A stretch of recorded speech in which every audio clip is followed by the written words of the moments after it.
Podcast Bichos Tagarelas. Vamos ouvir agora o jornalista Renato Rossi, nosso especialista em automobilismo, um grande entendido também de política e da conjuntura mundial da economia, e vai falar hoje sobre o Elon Musk, né? Sobre essa indústria dele aí de automóveis, a Tesla, entre outros apimentados assuntos ligados ao Musk. Vamos ouvir então Renato Rossi. Podcast Bichos Tagarelas. Alô, amigos de Bichos Tagarelas. Mas em 2003, dois engenheiros, o Martin Eberhard e o Mark Tarpenning, vindos lá do Vale do Silício, da Califórnia, né, daqueles sempre pegando as melhores mentes dos Estados Unidos da América e do mundo. Muita gente saiu de lá para montar empresas extremamente importantes, como é o caso desses dois engenheiros que montaram a primeira montadora de carros elétricos do mundo, justamente a Tesla, em homenagem ao nome ao inventor sérvio Nikola Tesla. Bom, portanto, esses dois engenheiros levaram essa empresa adiante até 2008, 2009. Em 2008 entra na jogada o Elon Musk, que era o dono da PayPal, um grande sistema de pagamentos via internet, e ele investe 30 milhões de dólares para se tornar também sócio do Martin Eberhard e do Mark Tarpenning. E em 2000, já com a entrada do Tesla, a Tesla lança o modelo Roadster, que foi lançado em 2008, e ele é um carro que foi inovador como carro elétrico. Ele tinha uma autonomia já de 394 km, uma velocidade máxima de 200 km/h e fazia de 0 a 100 em menos de 4 segundos. Atingia 200 km/h de velocidade máxima. E aí a história é longa, né? Aí o Trump gradativamente vai tomando conta da Tesla. Claro que é um executivo talentoso, extremamente esperto, extremamente atento às oportunidades comerciais, tecnológicas do mundo, e vai tornando a Tesla um poder mundial. A Tesla, até hoje, nesse 2024, é a líder mundial nos carros puramente elétricos. Já nos carros eletrificados, que também inclui os carros híbridos, a líder hoje é a BYD, que está no Brasil, cada vez mais forte. Começa a produzir carros elétricos aqui no Brasil já em 2025.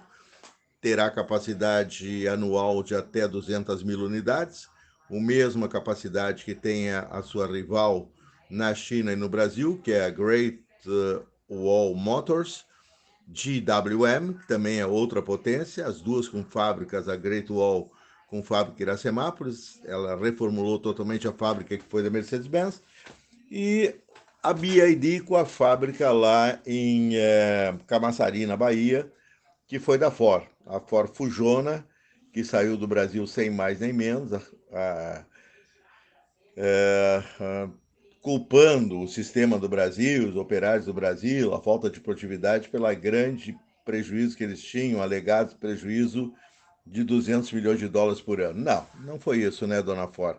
A senhora colocou aqui no Brasil sempre executivos de segunda linha nos Estados Unidos, manteve um cara indefinidamente aqui como vice-presidente no Brasil, enquanto todos produziam produtos, inovavam nos produtos, veio a onda dos SUVs, a senhora só tinha para apresentar ao mercado aquele EcoSport, que chegou em um determinado momento, encheu o saco e não teve nada para substituir o EcoSport.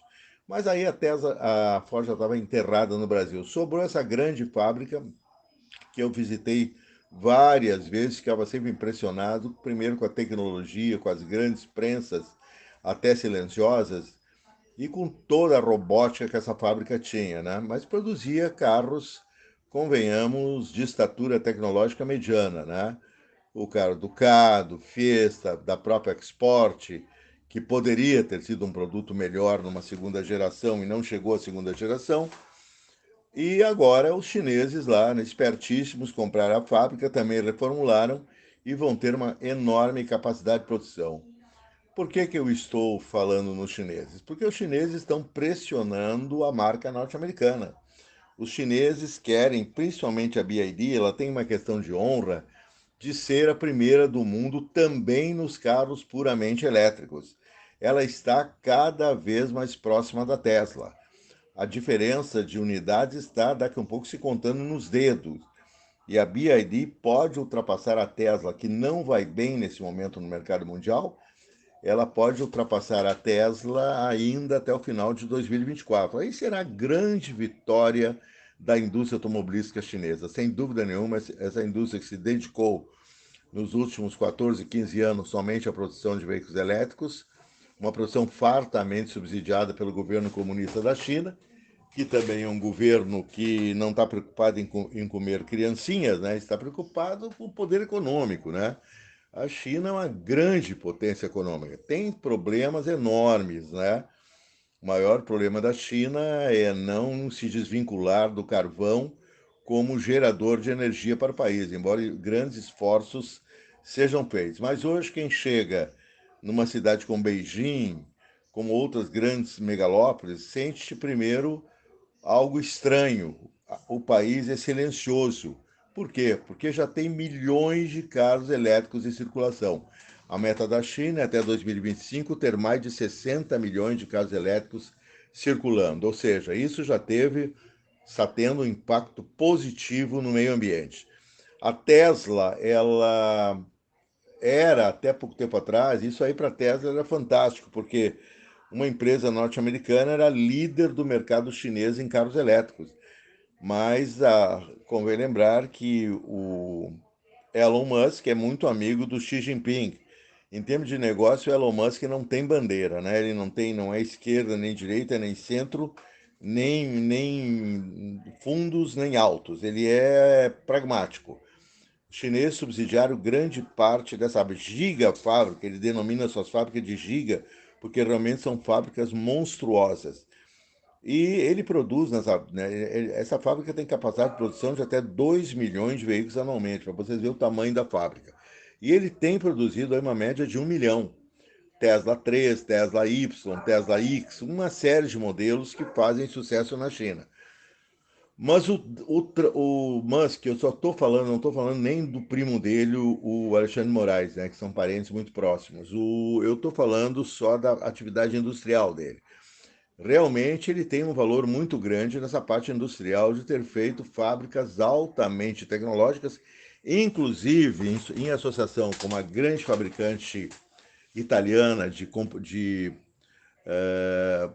equipamentos pesados para montadores de veículos.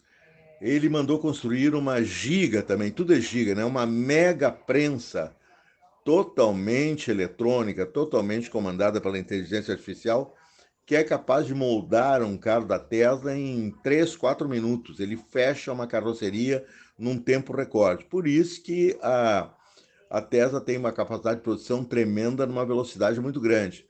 Aliás, quem ficou muito impressionado com esta tecnologia de produção foi o ex-CEO da Volkswagen, que andou visitando lá, agora eu me esqueci o nome dele, ele andou visitando a fábrica da Tesla lá na Alemanha e tanto ele aplaudiu a fábrica que acabou perdendo o emprego. Agora quem está à frente é o Martin Bloom, que era o presidente da Ford e agora virou o CEO do grupo Volkswagen. Mas realmente é um modelo, né, em termos de produção, a efetividade e a competência da Tesla são inegáveis. Agora, tem todo esse lado, além do empresário bem-sucedido, convive um cara de uma personalidade que às vezes torna-se totalmente infantiloide, das bobagens que ele diz em entrevistas que ele dá para meios de comunicação internacionais, palpita em coisas que ele não conhece, ele tem uma ideologia que não se sabe exatamente a que ponto chega. Se sabe que nos Estados Unidos da América ele tem uma forte relação com os supremacistas brancos, ele já deu algumas opiniões bastante racistas, teve que depois se desculpar em tudo que era meio de comunicação, e tem um ego que não tem tamanho, né? Quer dizer, A coisa, eu acho que a luta isso já foi examinado até por psicanalistas. A luta do Musk é com ele próprio. É ele que estabeleceu uma meta para ele de ser o chefe do mundo, vestir um manto divino, né? Então, eu me lembro do bispo do Rosário, né, que era aquele doente mental que estava internado no manicômio do Rio de Janeiro e que construía um manto com restos que ele achava, e ele acabou fazendo uma obra plástica maravilhosa. Ele tinha um talento excepcional, ele tinha uma esquizofrenia paranoide, mas ele estava internado há anos nessa instituição e graças a uma psiquiatra brasileira, a obra de Bispo do Rosário foi aí colocada a nível mundial. A doença mental também cria, né? Tem essa. E ele ia olhando as obras dele, que são caóticas, mas impactantes, o próprio manto que ele criou um manto da vida dele, costurado com tudo que ele achava pelo caminho. E aquilo tinha um equilíbrio, embora um equilíbrio insano, mas era de grande beleza plástica. Confesso que eu sou admirador dessa obra do Bispo do Rosário. Que era um pobre marinheiro que, por questões de vida dura, acabou na insanidade mental, né? Mas o Trump não tem vida dura. O Trump tem vida mole, fala muita besteira e, ao que parece, tem um ego incontrolável. E essas ligações muito perigosas que ele tem com grupos supremacistas de extrema-direita, embora ele não se autodefine como nada. Ninguém sabe se ele é um extremista de direita, se ele é maneirado, se ele é apenas um oportunista e um pragmático, mas está cometendo erros que vêm justamente dessa falta de nenhuma censura, né? Ele acha que, como dono do Twitter, e rico do jeito que ele é o dono do mundo, ele pode fazer e falar o que ele quer. E agora, essa interferência dele na lei brasileira é algo realmente muito deprimente. Aliás, os críticos de Elon Musk têm alertado que ele se perdeu, ele começou a entrar, ele enlouqueceu com esse Twitter, o X. Ele começou a realmente ter um poder, se sentir dono de um poder global que ele não tinha. Então, imagina-se o poder que ele tem colocando lá, tweetando do jeito que ele twitta na sua própria plataforma. Isso tem uma repercussão global.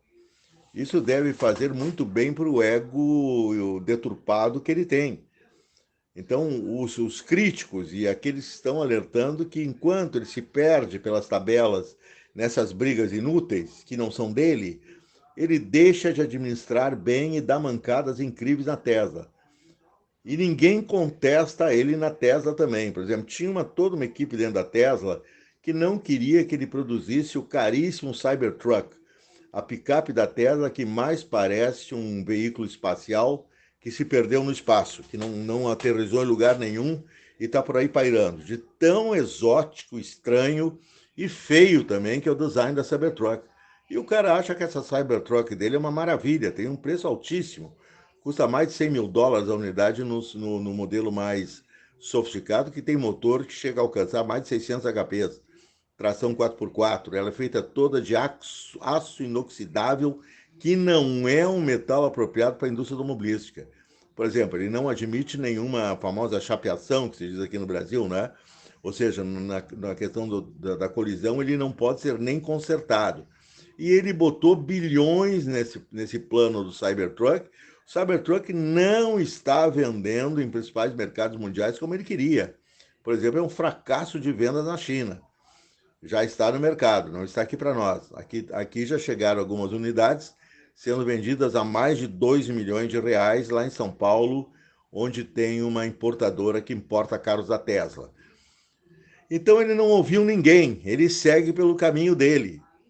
E aí se mete nessas histórias extremamente aí nuas e cruas, como está sendo esses ataques a um país soberano que tem direito de legislar e defender sua democracia, usando todas as armas disponíveis constitucionais, e foi isso que Alexandre de Moraes fez ao simplesmente encerrar as contas de golpistas virulentos que pediam, inclusive, a morte do próprio Moraes e de outros da cúpula do governo.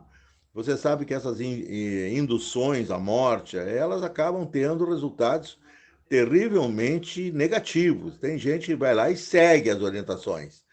Então, o cara agora quer reativar a conta de todo mundo, quer mandar no Brasil, quer desmoralizar o Alexandre de Moraes, e claro que isso não está certo. Agora, claro, né? A extrema-direita já está deitando e rolando com essa história toda. Estão botando esse Trump lá no céu, como botaram de uma forma inadvertida, completamente estúpida, o assassino Netanyahu, né? Nem os judeus mais lá de Israel aguentam o Netanyahu. Querem botar o Netanyahu para o olho da rua. Agora, a direita brasileira adora o cara. E agora passou também a colocar esse Musk, aliás, caras que nem sabem o que o Musk fez, num altar, porque ele atacou Alexandre de Moraes, que é o grande inimigo dessa extrema-direita. Novo encontro com vocês amanhã. Podcast Bichos Tagarelas.